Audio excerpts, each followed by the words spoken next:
Hi guys, this is CA Kshitij Gupta. Welcome to Wealthy's YouTube channel and to our Explainer series. आज इस Explainer series में दोस्तों हम लोग बात करेंगे कैसे आप लोग इमरजेंसी फंड बना सकते हैं और उस इमरजेंसी फंड को आपको कहां पर रखना ज़रूरी है।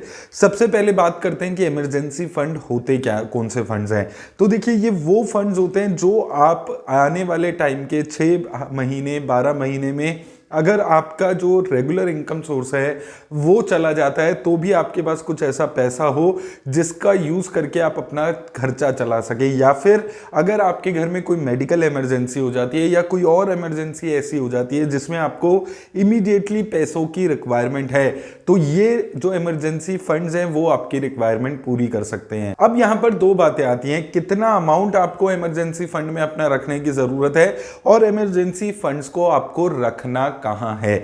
सबसे पहले बात करते हैं कि कितना अमाउंट आपका होना चाहिए। तो देखिए, जो अमाउंट है इमरजेंसी फंड का वो पर्सन टू पर्सन डिपेंड करता है। ये डिपेंड करता है कि आपके घर के खर्चे कितने हैं। तो आपको एक आइडिया ये लेकर चलना है कि जो भी आपके मंथली एक्सपेंसेस हैं और इस एक्सपेंसेस में सारी चीज़ें आ जाती हैं। अगर आप रेंटेड हाउस में रहते हैं तो रेंटेड हाउस के जो आपका रेंट है वो आ जाता है।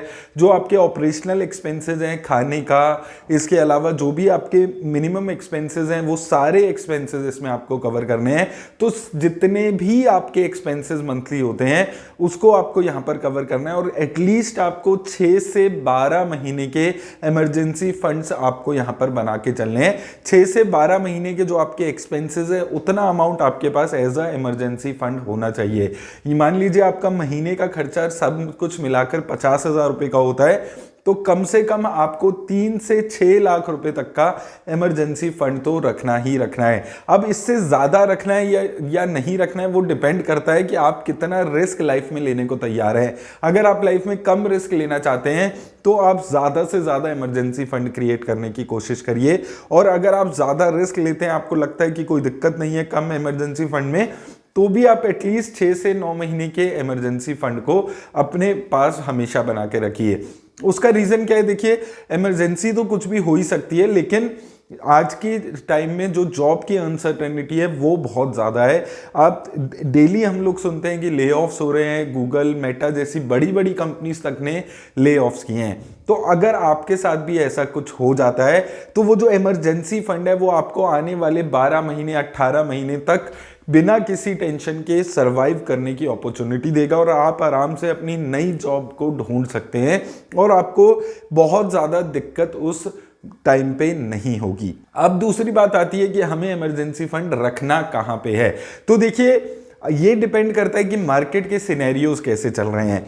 जैसे कि यहां पर मैं आपको 2-3 ऑप्शंस देता हूं। सिंस इमरजेंसी फंड ऐसा फंड है जहां पर आपको क्विकली पैसे की रिक्वायरमेंट भी पड़ सकती है। मान लीजिए मेडिकल इमरजेंसी हो गई तो आपको विद इन 1 दिन के अंदर पैसों की रिक्वायरमेंट पूरी करने वाले जगह पे आपको वो फंड रखने हैं। तो इक्विटी म्यूचुअल फंड्स में तो बिल्कुल आपको पैसा नहीं रखना है। 2-3 दिन 4 दिन तक भी लग जाते हैं आपके अकाउंट में वो पैसा आने में। लेकिन अगर आपको इमरजेंसी फंड रखना है और म्यूचुअल फंड्स में ही रखना है तो आप डेट म्यूचुअल फंड की कैटेगरी को चूज कर सकते हैं, जिसमें ultra liquid, ultra short term funds या फिर लिक्विड फंड्स को आप चूज कर सकते हैं जहां पर आप अपना पैसा रख सकते हैं। इसके अलावा शॉर्ट टर्म डेट फंड्स में भी पैसा लग सकते हैं जहां पर 1 साल तक का पीरियड होता है जहां पर आपको इन्वेस्ट करना होता है। अब इस करंट सिनेरियो में ये एक अच्छे ऑप्शंस हैं क्योंकि यहां पर भी आपको 6 से 7% की रिटर्न्स यहां पर मिल रही है।